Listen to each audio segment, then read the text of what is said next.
Hi. This chapter might come across as a little bit gruesome.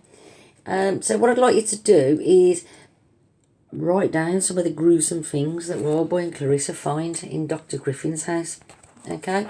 So chapter 17, here we go. Wildboy had no idea what he'd expected to find on the first floor of Dr. Griffin's house, but he hadn't expected this. He raised his candle, scattering glittery light around thousands of glass jars crammed onto shelves and into cabinets up and down the long room. Each jar was filled with golden fluid, and suspended in the fluid was part of a human corpse. Grisly objects loomed from the dark: a severed hand, an amputated foot, the honeycomb lining of a human stomach. It looks like a museum, he said, gazing along the rows of pickled organs and limbs. Clarissa peered anxiously over his shoulder. "It's horrid," she said.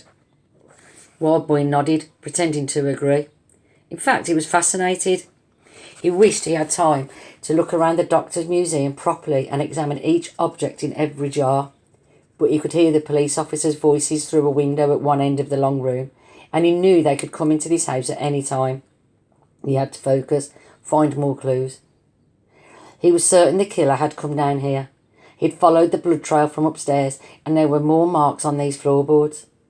He moved slowly through the room, crouching with his candle to study the drops of dry blood. What he saw didn't make a lot of sense. The trail led one way and then the other, as if the killer had walked back and forth between the cabinets and shelves. Then it returned to the door and vanished. Clarissa snatched up one of the jars and gave it a shake. Eyeballs bobbled inside like tadpoles with sinewy tails. She considered them for a moment, torn between fascination and revulsion. "My father took me to a museum once," she said. Wildboy was surprised. It was the first time Clarissa had mentioned her father. He was curious to know more. "What was he like?" he said. Clarissa considered the question for a moment, staring at the floating eyeballs, but didn't answer. Instead, she dumped the jar back onto the shelf, causing the others to knock loudly against one another. "So why did the killer come down here?" she said. "He was looking for something, but I don't think he found it." "Why not?" "He was in a rush. He had to get out the front door before his students came down from upstairs to search the house." Rising to tiptoes, Wildboy examined the jars on the shelves up high. Then he crouched and checked those down low.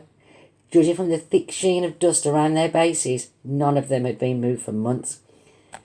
"Hey, look at this," Clarissa said.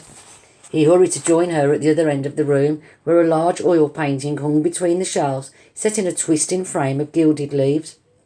The painting showed 3 smartly dressed men, their faces lit by sparks that flew from some kind of scientific contraption on a table. Clarissa tapped one of the figures.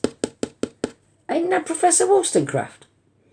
Wildboy nodded slowly. It was strange to see the old showman dressed so neatly and without his shaded spectacles, but there was no mistake in it. That crooked frame and that wine-red nose. "And that man's Dr. Griffin," he said. "So who's the other bloke?" The hairs bristled on Wildboy's back. He recognised the third man, who was taller than the other two, with a thin face, slicked silver hair and a patch over one eye. "That's the man from the fair. That's the man with the golden eyeball." "It is," Clarissa said. "Look, there's some writing." She crouched and read a brass plaque at the base of the frame. "To Dr. Charles Ignatius Griffin, for serving your country as a gentleman." "Gentleman?" "Says it with a big G." Wildboy stepped closer, staring at the scientific device in the painting. Sparks flew from a ball of copper tubes fixed to an axle between 2 wheels. "A machine," he said. Thunk, thunk. They both turned. The noise had come from downstairs. "What was that?" Clarissa hissed. Wildboy stood still, trying to listen for any other sounds but the thumping of his heart. There were none. He couldn't even hear the police officers out on the street. "We shall go," Clarissa said. He knew she was right, but he wasn't ready to leave. He felt as if he was close to finding out why the killer had come here. It couldn't just be for this painting. Think! He had to think. "Wildboy," Clarissa insisted. "The police are just outside the window." He turned, looked at her. "What'd you say?" "I said we'd better hurry." "No, you said window." Could it be possible? He looked past Clarissa to the window at the far end of the museum. Then he turned back to the painting and a grin spread across his hairy face. "What are you smiling about now?" Clarissa snapped. "There's no window at this end of the room." "So?" "There was outside. You tried to open it. Remember?" I do. Where's it gone?" Wild Boy stepped even closer to the painting.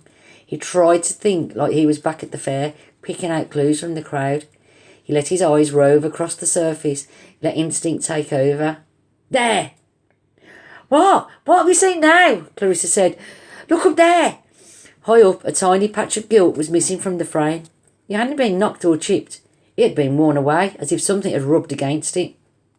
Wild Boy reached for the spot, but he was too short. "Feel under there, will ya?" he said. "Where the gold's gone."